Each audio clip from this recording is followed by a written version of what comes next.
eu gostaria de colocar, né? A escolha do tempo e espaço, porque o século XIX e o século XX, né? E, obviamente, a gente falando dessas duas linhas, que é a informática e a eletroeletrônica, né? Até porque nós temos esses cursos aqui no campus Arapiraca, né, no ensino médio integrado, no subsequente também no nível superior, né, no caso, informática no superior e eletroinformática no integrado e subsequente de eletroeletrônica. Por que esse tempo do século XIX e século XX? É porque, nesse período, a gente tem um grande desenvolvimento da Revolução Industrial, não é? Muitos chamam, inclusive, de Segunda Revolução Industrial. Isso teve um forte impacto no mundo europeu, né, na América e também no continente asiático. Então, por isso que a gente trouxe para a discussão. Antes da gente entrar nessa discussão específica, é interessante, galera, Fernando, Sandro, né, Renato e a galera que está aí assistindo a gente, o conceito de tecnologia. Por que eu gosto de deixar isso claro? Muitas vezes se relaciona a tecnologia muito ao momento presente.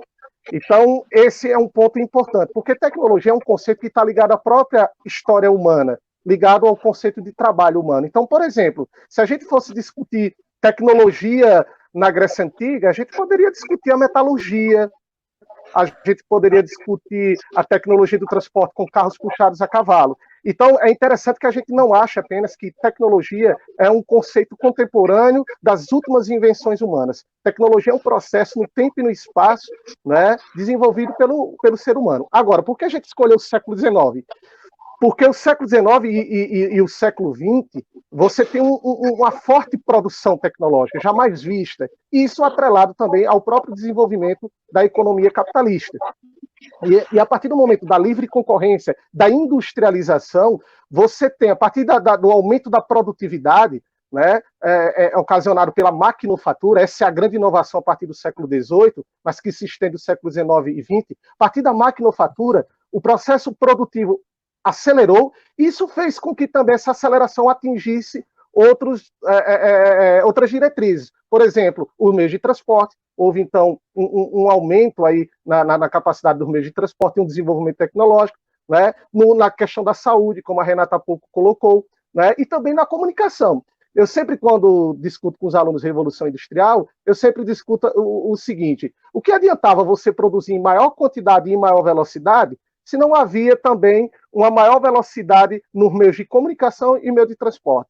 Então, consigo enxergar que a velocidade dos meios de transporte e dos meios de comunicação é atrelada ao aumento da velocidade e da capacidade produtiva da indústria. Então, por isso que a gente tem essa grande explosão no século XIX e no século XX. Então, hoje a gente vai fazer esse bate-papo legal, discutido aqui, né, que realmente o século XIX, né, a gente naquele dia conversando, e de repente, olha quantas descobertas aí foram desenvolvidas, né? E ao mesmo tempo que se desenvolve aquela questão da patente, né? Isso estimula o desenvolvimento científico, o estudo científico, uma vez que a descoberta realizada, você patenteava e aquilo tornava-se uma marca com seu nome, né? E a partir dali, lucrar também, ganhar dinheiro em nome daquela descoberta científica. E por término, para abrir aqui o debate, é bom deixar claro que as invenções elas estão ligadas à própria necessidade humana. As invenções elas não surgem de um mundo meramente metafísico, sobrenatural. Elas partem da realidade concreta do dia a dia do ser humano. Então, século XIX, século XX é um período especial, mas também os outros períodos da história têm suas tecnologias. Certo, galera? Beleza. Rodrigo, eu gostaria de contribuir um pouco com a tua fala. Beleza, Sandro.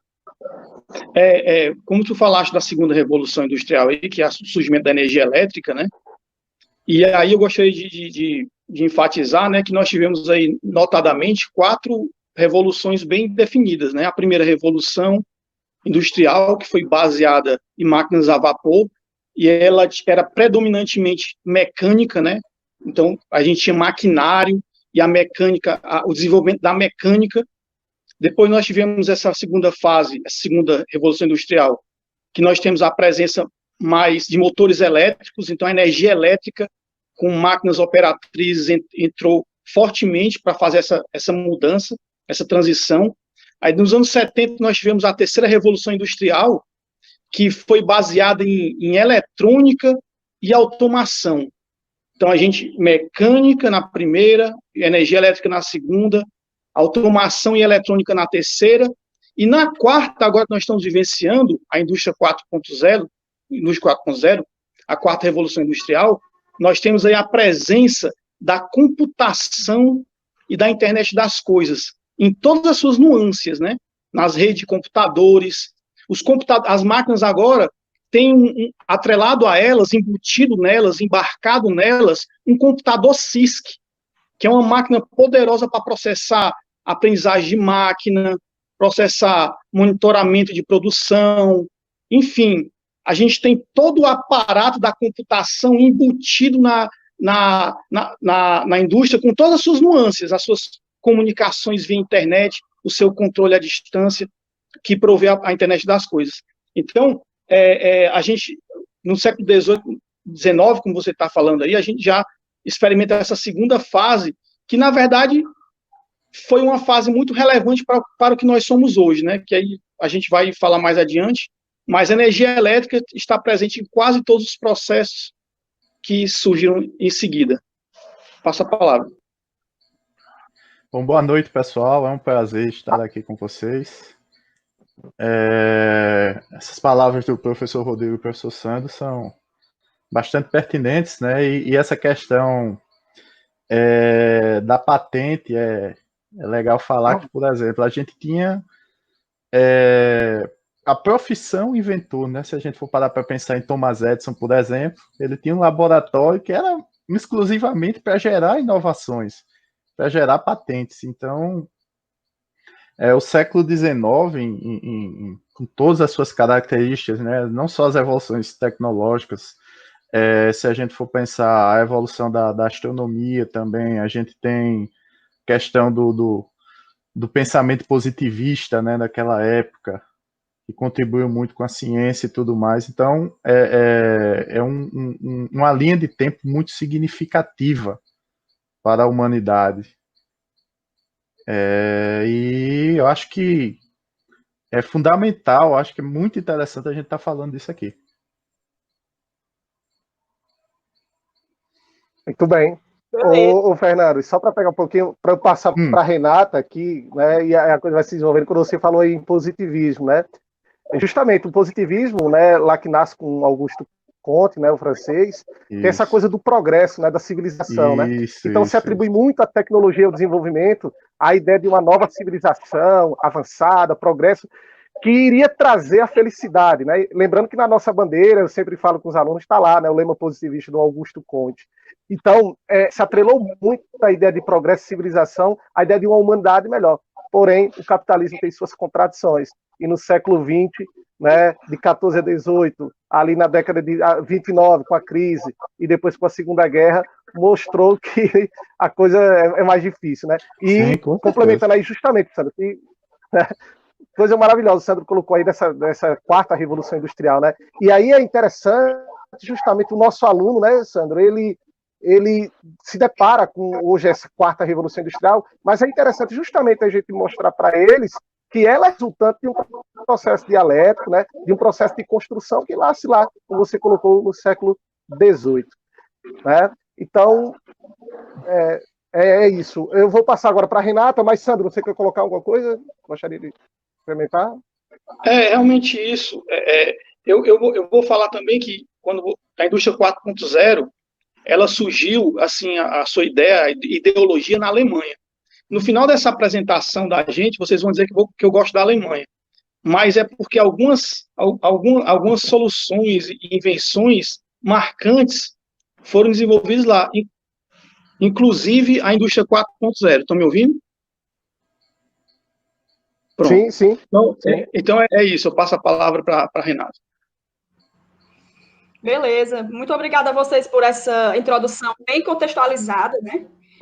Justificando o motivo pelo qual, né, a gente escolheu esse tema, a importância dele.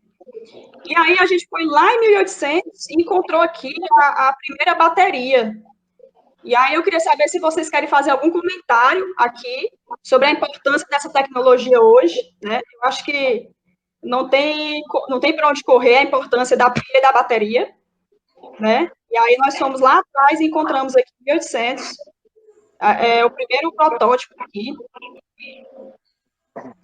Eu queria saber se vocês querem fazer algum comentário. Hoje aí é para vocês da bateria, específica, né? aí, viu? A importância da bateria hoje, eu acho que é indiscutível, né? Com